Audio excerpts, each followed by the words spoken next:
વાઘોડિયાના ખંડા road પર આવેલ શ્રી સ્વામી ગોવિંદ દેવગિરી વેદ સંસ્કૃત મહાવિદ્યાલય દ્વારા શ્રીમદ ભાગવત મહાપુરાણ અંતર્ગત સ્તુતિઓ પર વ્યાખ્યાન સત્રનું આયોજન કરવામાં આવ્યું। સ્વર્ગસ્થ સુશીલાદેવી લાભશંકરભાઈ દવેના પૂજ્ય સ્મરણાર્થે અને કાબરા ફાઉન્ડેશન દ્વારા સંચાલિત શ્રી સ્વામી ગોવિંદ દેવગિરી વેદ સંસ્કૃત મહાવિદ્યાલય વાઘોડિયાના સંયુક્ત ઉપક્રમે શ્રી ભાગવત મહાપુરાણ અંતર્ગત વિવિધ સ્તુતિઓ પર વ્યાખ્યાન સત્રનું આયોજન કરવામાં આવ્યું છે, જે સત્રમાં વ્યાખ્યાતા તરીકે ગુજરાતના પ્રતિષ્ઠિત વિદ્વાન તરીકે જાણીતા ડોક્ટર અમૃતલાલ ભોગાયતા ગુરુજીએ ગોપી ગીત પર પોતાનું વિચાર પ્રસ્તુત કર્યો હતો, જ્યાં મોટી સંખ્યામાં છાત્રોના વાલીઓ આ કાર્યક્રમમાં ઉપસ્થિત રહ્યા હતા। જય શ્રી કૃષ્ણ।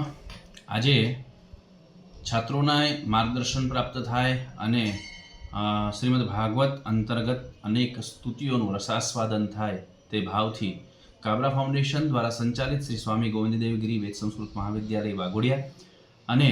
સ્વર્ગસ્થ સુશીલાદેવી લાભશંકરભાઈ દવેના પુણ્ય સ્મરણાર્થે શ્રીમદ ભાગવત મહાપુરાણ અંતર્ગત વિવિધ સ્તુતિઓના વ્યાખ્યાન માલાનું આયોજન કરવામાં આવ્યું, જેમાં વ્યાખ્યાતા તરીકે ડૉક્ટર શ્રી અમૃતલાલ ભોગાયતા ગુરુજી, બ્રહ્મશ્રી સંસ્કૃત મહાવિદ્યાલય નડિયાદ,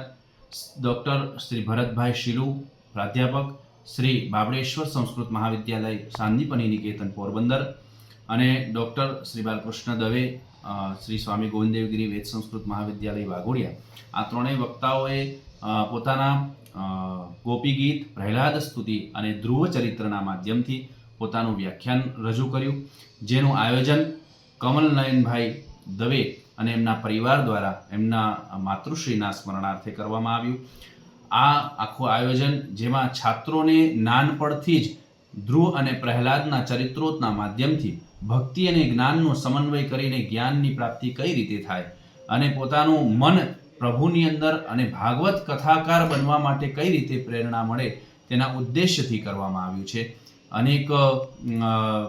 વાઘોડિયાના પરિવારે પણ આ આયોજનની અંદર ભાગ લીધો છે અને આ આયોજનને સફળ બનાવ્યું છે।